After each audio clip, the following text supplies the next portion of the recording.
Okay, so we are in the middle of Parak Lamed Beis in Shar Dalet. Okay, so we're talking about that real tshuva comes only from the Torah, right? And that in the previous parak we started this idea that the Torah does a better job at purifying a person than karbonas and mitzvah and everything. And so he said, we didn't explain this last time. He said something about the fact that each person's neshama is connected to one letter of the Torah, and that the root. Right, we went a little bit. He said this line: "V'gam ki yadua shekol dover ein niskan ela b'shorshei ha'elyon," that everything is fixed through its root. Right. I didn't have like a good way of verbalizing it then, but I think it's just a simple idea that, right, if an avera is a person going astray, right, a person is moving away from where he's supposed to be, right, so he lost his path, so to speak. So the way to recapture that path is to go back to the root. Okay. To go back to the foundation and then start working again, which is this. That's his main premise. Why Torah is the complete kind of the complete medicine for the tshuva process is because it is the highest source of everything. It's above the entire creation. It encompasses everything. So when you go back to the Torah, you start rebuilding from top down. That's what we're talking about. Tshuva, bottom up versus tshuva, top down, right? The Torah allows us to purify by reattaching ourselves to the pure source of our neshama, and then work our way back to the right place, right? So that's the idea, that going back to the source. And so that's the letter that each one of us possess. And we said, the thing that we said last time was that the letter doesn't mean really an actual letter. I mean, there might be an actual letter also, but the idea is that each one of us is a prism, is a certain aspect of the Torah, a certain knowledge, that certain appreciation of the world and the creation of God's wisdom that is completely unique to us, right? And so reconnecting with that uniqueness, with that of our soul, is what allows us to go back to our pure self, right? Okay, so now, and then he said that a person who is connected to the Torah, he is so the Yetzer Hara doesn't really have access to him, has no way to attach. He's got this protection, he's got this shield that is protecting him from the Yetzer Hara, right? Okay, and that's where we're going to continue that thought now, right? Okay, so these are some of the basic things that have become basic to our understanding of the world. Okay, so we start over here, Malbashto Anova. That's, I think, where we stopped.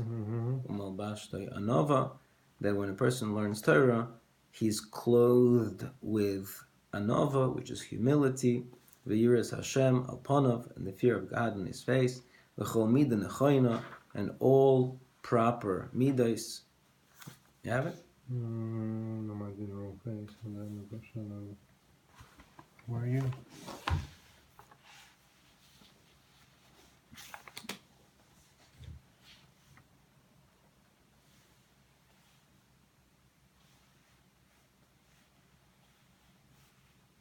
Yeah.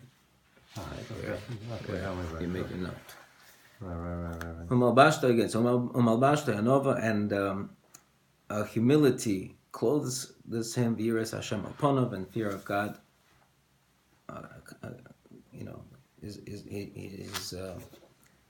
He is filled with the fear of God. V'chol mida nechoina, and all proper midos. Ve'ein misyarei mipito yitzroi, and he's not afraid from being enticed by the Yetzer Hara, being yonei hanois ha'olam, in various pleasures of the world, but tanugoisov, right, and its pleasures, v'ki yitzroi moser biyod, because the person that is fully attached to him, we're talking proper learning, lishma, his yetzer, then is under his control. It's moser biyod, it's within his grasp. L'chol asher yachpo yitziateno, and to whatever direction he can guide it, right? Meaning he's in control of himself, and he's not subject to its enticements. Now this I think means in the guidance of the Torah tanchehu he will be led. V'tamidehu b'keren oira, and the Torah will place him in a keren oira, in a basically on a pedestal of light. V'al kol d'rochav noga or Torah, and so all of his ways will be illuminated by the light of the Torah. Ad shegam kol inyonei zeh ha'olam heim etzloi b'inyan tov, that even all of the aspects of this physical world, to him, they are all positive things. Right? Meaning to us, every time we have to engage with the physical world, that we have a danger, right? We find in Ha'azinu, it says, v'savata, you'll be satisfied and you will forget Hashem. And every time there's an abundance and there is of physical world, there's always a greater danger than lacking, right? Because that when a person his stomach is full, he's full of that physical abundance. There's a possibility that he's going to stray, right? So, but a person who is completely attached, right, to the Torah, to the proper Torah, to the source, so then he's in control. He's not the one who's being led. He's the one that's doing the leading. Okay, K'ma'amaram v'samtem, we're saying Shema, right? V'samtem, right? V'samtem, and you will place these words upon your heart. So the Gemara darshans the words v'samtem as sam tam, which means a perfect elixir. Sam means like a medicine or an elixir. So sam tam, it is a perfect elixir. And so nimshul Torah kesam chaim, the Torah is compared to an elixir of life. Moshel odam shehiko as b'noi maka gedola.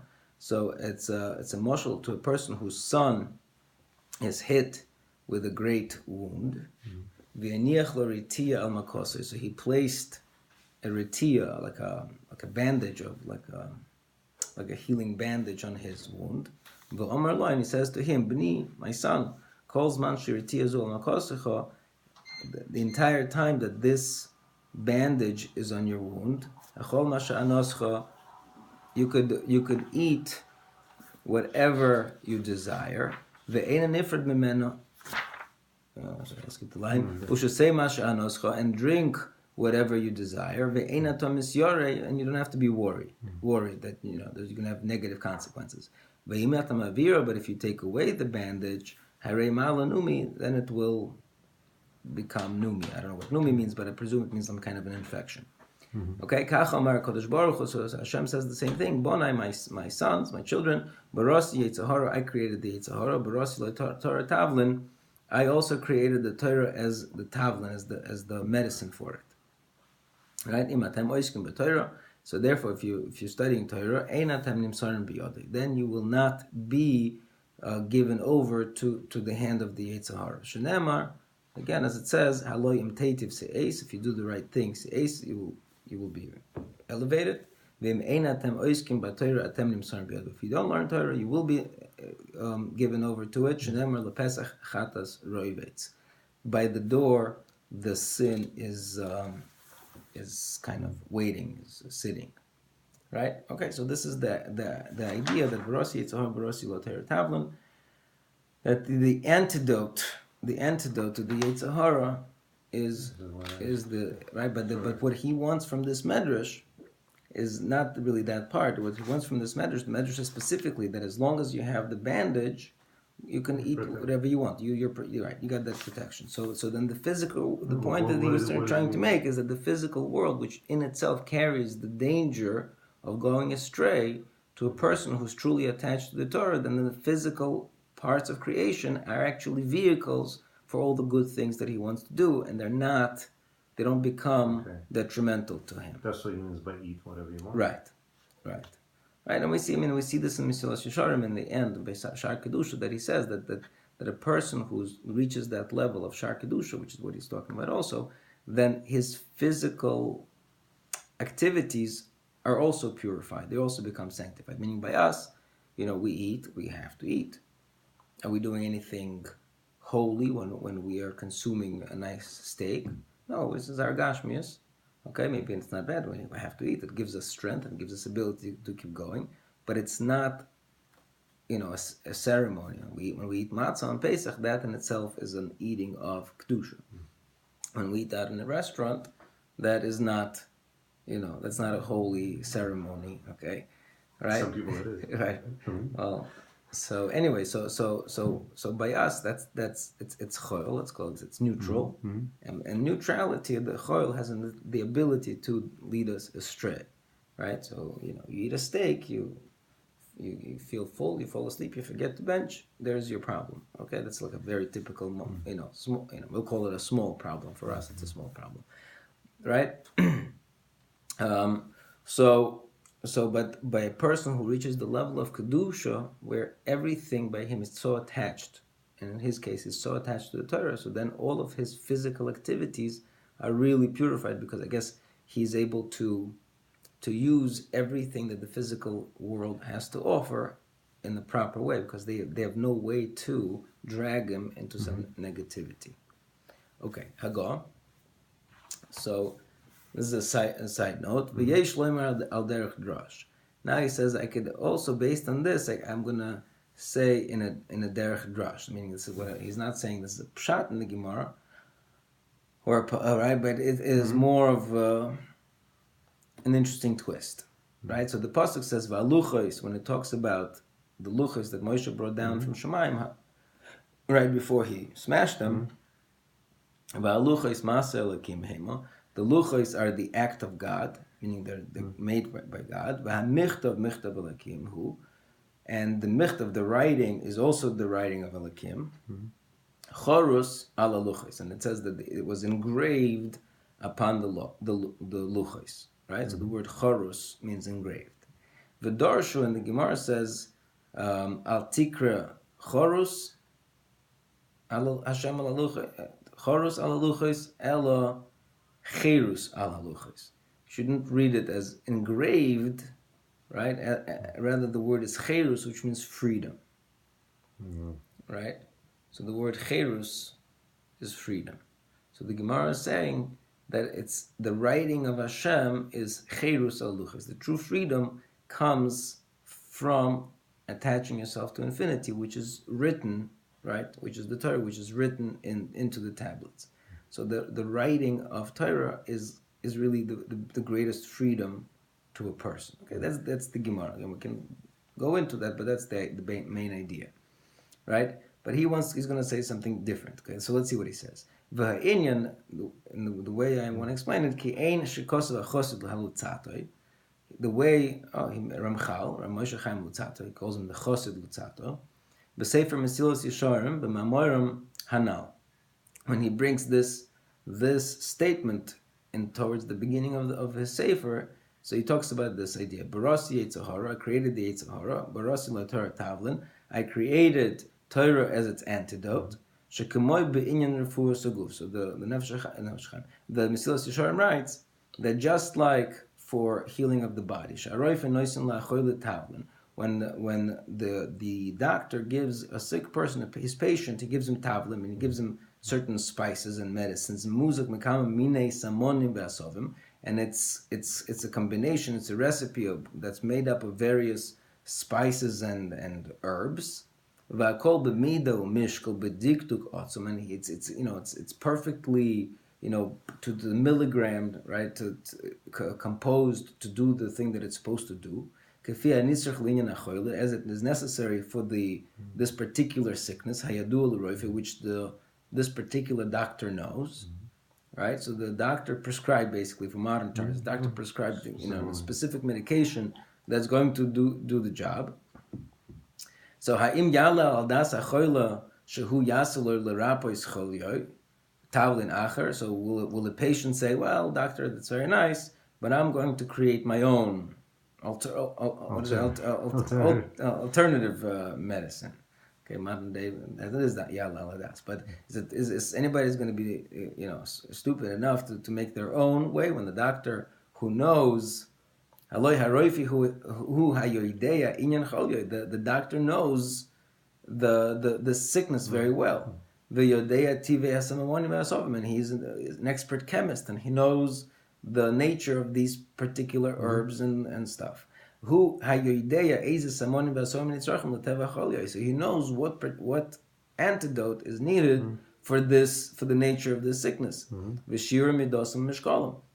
So Cain, so similarly, Oimer who is Baruch Shmois, so similarly Hashem is saying, Al tidam b'nafshechem, don't imagine in your minds, lihimolate mipitu hayetzer v'inyonav, to escape the pitu, not the enticement, but the word, whatever it is, the enticement of Yetzer and Yonov b'tachbulois, in strategies that you're going to design by yourself, for yourself, according to your imagination, right? I mean, people do that. Everybody does that. We all do this. We all do this. We think, I mean, let's give an example. People want to lose weight, right? They have a Yetzer Hara of losing weight. So people make up all sorts of stratagems, their own stratagems on how to lose weight. Most of the times they don't work. There are specific things you do that everybody knows it's work. Those are usually the things that are not that easy. Right. People always try to find the easy way out, or whatever, all kinds of excuses that we come up for ourselves in order to, because we can't face the real thing that we need to do. So same thing here. It says, don't think that you're going to be able to. You don't think you're going to be able to provide your own antidote, right? Where was I?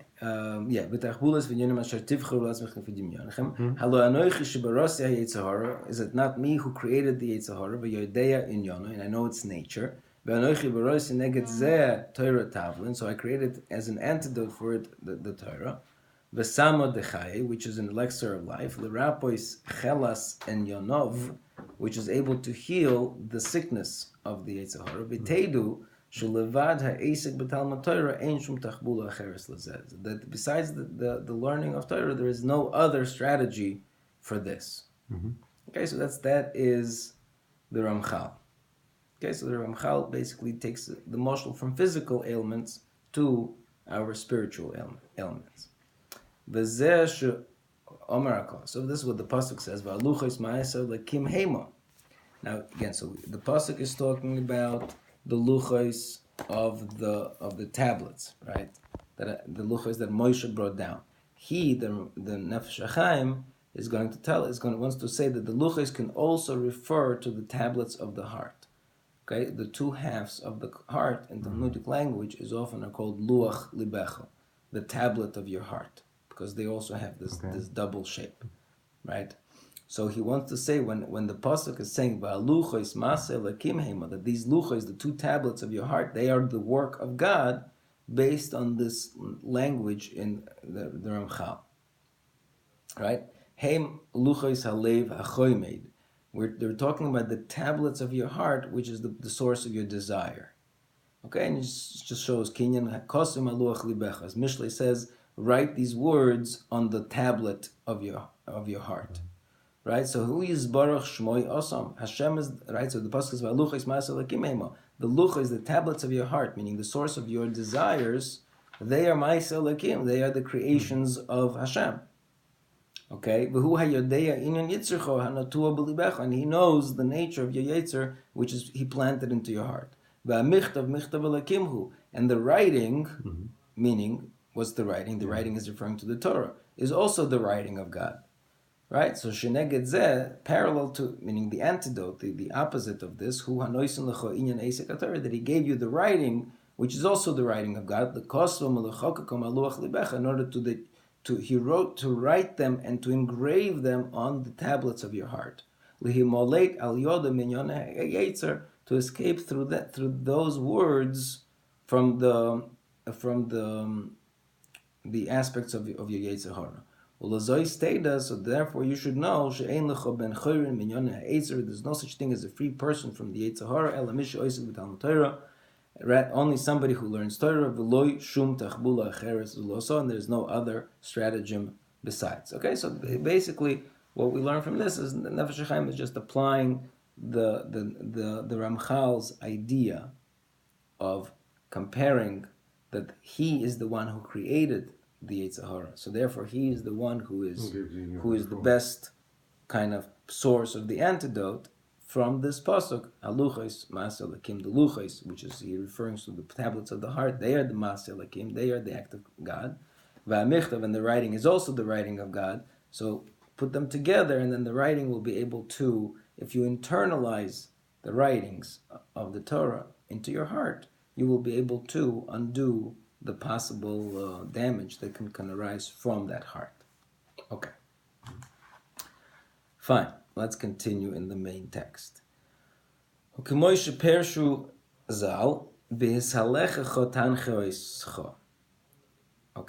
and so this is also a pasuk from Mishlei. The pasuk says that in your walking, the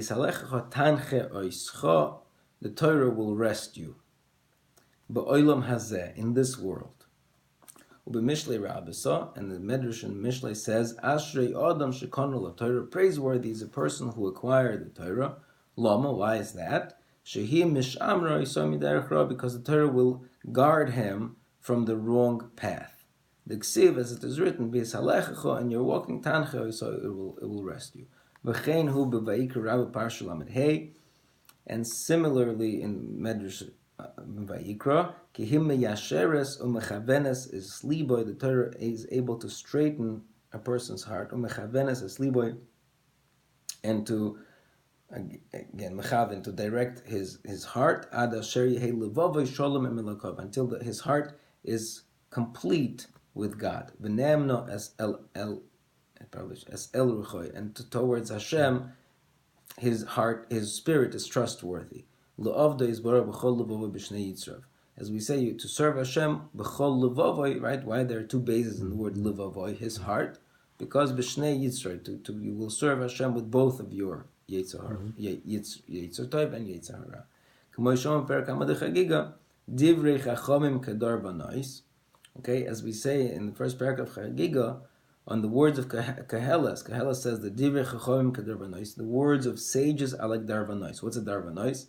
Darvanois are plow, some part of the plow that you guide the plow with. Mm-hmm.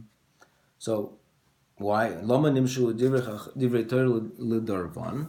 Why are the words of Torah compared to this plowshare? Ma darban zeh, just like this plow thing is mechaven es haporo litlomeho, guides the cow in the path of the. What do you call those paths in the field? Barazda. Okay, we understand each other. Okay, so Litlameho is able to guide the parah in the path that it's supposed to go. Lehavi Chayim leolam, to bring life into the world. Av divrei Torah mechavnin leiv loimdehen. So the words of Torah, they direct the heart of those that learn it. Medarkei misa ledarkei Chayim. From the way of death to the way of life. Again, the other midrashim that say the same thing. I mean, it all sounds nice. I mean, right? We understand. We understand conceptually that that's how it's supposed to work, right? We understand that Torah is going to guide the person to the right thing, right? Which is again why modern society, modern yeshivas are so Torah, because it's very hard to address, each individual problem that a person has. Because first of all, there are many people, each one has his own problem. This guy's problem with anger, this guy's problem with jealousy, this guy's problem with taiva, this guy's problem with gaiva. Everybody has his own set of his own package, right? And then every situation also calls for a different set of midas and a different balance and different recipe, right? So you can't provide for every situation how a person should deal with that situation. But the Torah does have the ability to guide a person. So generally speaking, we see that it works, right? And we've experienced it in ourselves. that we learned some Torah, and when we were dealt with the situation, we were able to utilize the gems that we picked up to deal with the situation properly, right? We've all experienced this. But we've also experienced situations like that. First of all, we've experienced, it's called the Bel Tshuva syndrome, where somebody learned one thing and then they apply it in every situation, rightly or wrongly. So in that case, the Torah does not guide them, just the opposite. It guides them, you could say, in the wrong place, right? We also see great learned people make great learned mistakes. So, so how do we understand it? We understand it that it is the best antidote. That's clear. It's the antibiotic versus you having your own personalized aspirin. Right. It's definitely the best antidote. Is it complete? Is it able to? I'm saying. We also know that the person, when he's learning, the Vilna Gaon says a crazy thing. A bizarre thing. I shouldn't say crazy thing, but in Parshas Nitzavim, when Hashem says, Atem Nitzavim HaYom, you're standing here before this day, we're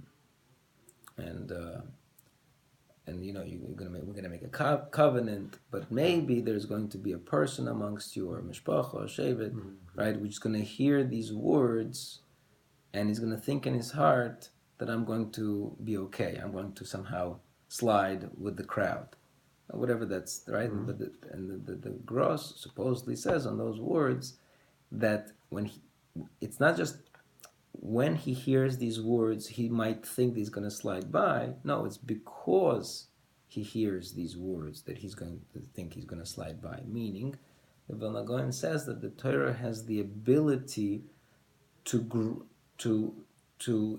increase a person's bad midas. That's pretty just like serious. Right, that just like the Torah is able to. I don't have the exact words, but just like the Torah is able to not elevate, I shouldn't elevate, but expand his mind, right? So it expands it in all directions. So negative midas are expanded also. That's what the Vilna Gaon says, which is why the Vilna Gaon says that before a person learns, he should go through a process that he calls Beis HaKisei, like going to the bathroom, where a person has to really try to purify his heart and his mind from any negative baggage that he has. And then the Torah will be more pure. So how does that? So we see that. We see that a person could be very learned, and it's the opposite. They could use the Torah to justify whatever crazy,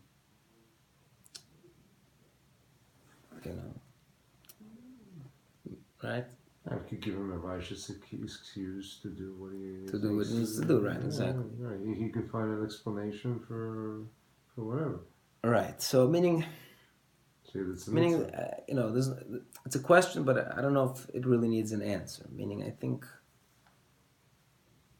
it's, I don't know how to say it, but in every good thing, there is the possibility that good thing itself can do damage. I don't know how to say it, but like, I guess you could say, like the Kohelet says, Al Tehi Tzadik Harbe, don't be too big of a tzaddik,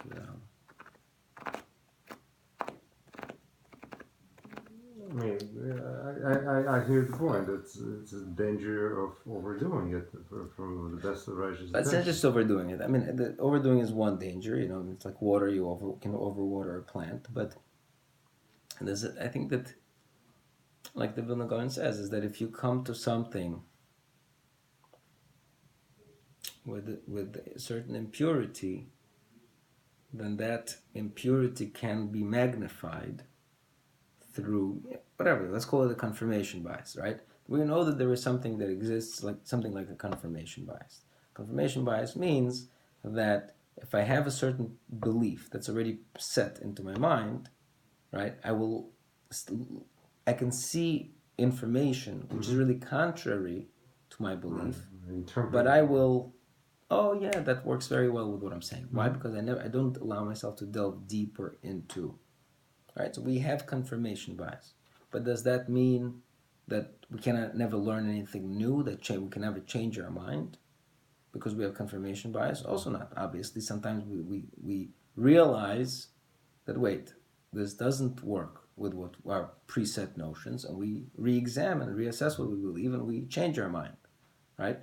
So there is this balance between what we learn and internalize versus what we learn and then misunderstand and then use it to be misguided.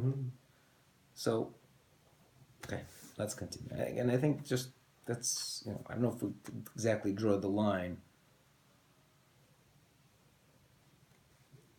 but if a person knows that there's something called the confirmation bias, then I think, which is what he's talking about, then if he's learning on an ideal level and he's re-examining himself and he's like a Malbashta Yanova and he's clothed with humility and Yiras Hashem and Midas, etc., so he's constantly reassessing and re-examining, it is more likely to lead him onto the right path. Okay, I mean, he's got a lifetime, right? I mean, we don't say that the results are, 2 days later, he's, went to yeshiva for 1 day, now he's good. We're given a lifetime of growth. Okay, let's continue. Okay, ki ein trufel v'takona acheres ba'olam klal, because there is no medicine and there's no other corrective measure besides in this world at all. Lihinot sel mireshes Yisroel, to be saved from the net of his Yetzer, asher poires liraglov tomid, which spreads to his feet always. Lelochtoi, to capture him, ulapilo, and to make him fall, at she'oil tachtis, until the pit of hell, la miso misas oilum, in order to kill him an eternal death. Ela al yidei esek b'Torah kedosha, but only through the involvement, through exertion in the Torah. Asher oz nikra ish chai, because then he's called a living man. Shehu dovug al yoda b'chelka b'chai olam hamitim, because through the Torah then he can connect himself to the eternal source of life. It is your life. Why does it say that the man should be like the fish of the sea? Just like fish of the sea, when they're separated from water, immediately they die. When they are separated from the Torah, immediately they die. And that's what Rabbi Akiva told Papas when he was learning Torah publicly during the Roman the Roman persecutions, right? So he says, if in a place where we live, I don't have the same language, the full language, but basically the same idea that he can't not learn Torah because he believes he has more chance of survival in Torah than stopping to learn Torah.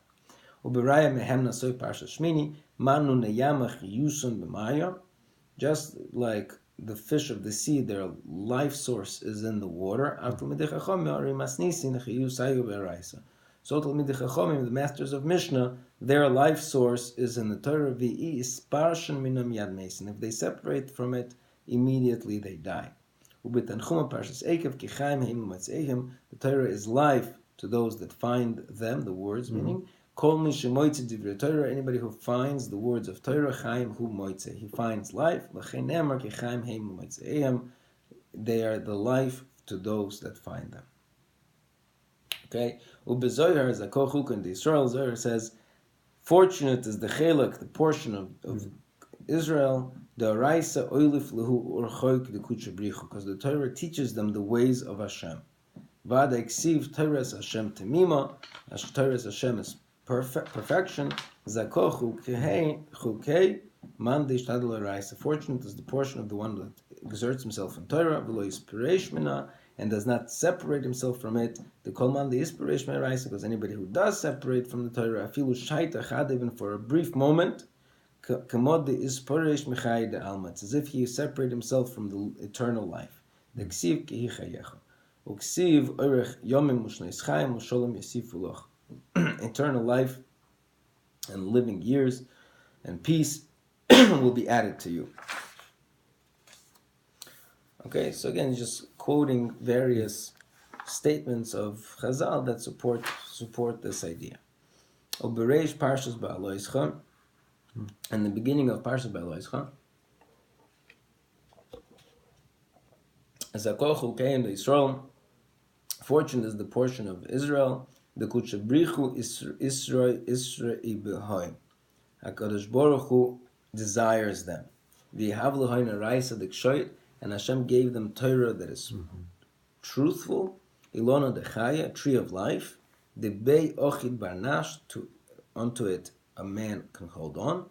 V'yoris chayin l'hai alma, b'chayin l'alma de'ati, and through it he inherits the life in this world and the life in the next world. The chol man de'ishtadel v'haraisa v'ochid ba, anybody who exerts himself in Torah and he grasps onto it, islei chayin v'ochid b'chayin. He has life and he holds on to life. V'chol man de'shovek mili deraisa, anybody who leaves behind the words of Torah, v'yispireish me'araisa, and he separates himself from Torah, ki ilu misporish mechayin bi. It's as if he separates himself from life, begin dehi chayin, because the Torah is life. V'chol miloi chayin, all the words of Torah are life.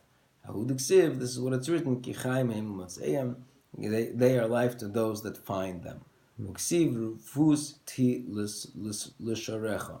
The Torah is a healing l'sharecha, l'besarecha, I'm not sure what this pasuk says. Okay. Alright, so that's the end of Parak Lamed Beis. Parak Lamed Beis, yes. So what's our key takeaway? Our key takeaway, I just learned Torah, but our key takeaway that the way to becoming a better person is through learning Torah. And again, he's not saying, just keep in mind, going back to the beginning, all the way back to the beginning of Shar Dalet, where he didn't tell us that to become a better person you learn Musar, right? To become a better person, you learn books that talks about Yiras Hashem. Right. He's telling you do that a little bit before the start of your learning to get you into that pure mode, because Torah does not rest on impurities, again, which maybe fits with the Vilna Gaon, because you have to purify yourself before you get to this get this medicine. But then it's the same Baba Kama, the same Baba Basra, the same Kiddushin, Gittin, whatever, all of those things, that will guide you also to become a better person. Because you're attaching yourself to the source of life, to the source of kedusha, and so that will guide you in the right direction. Okay, time.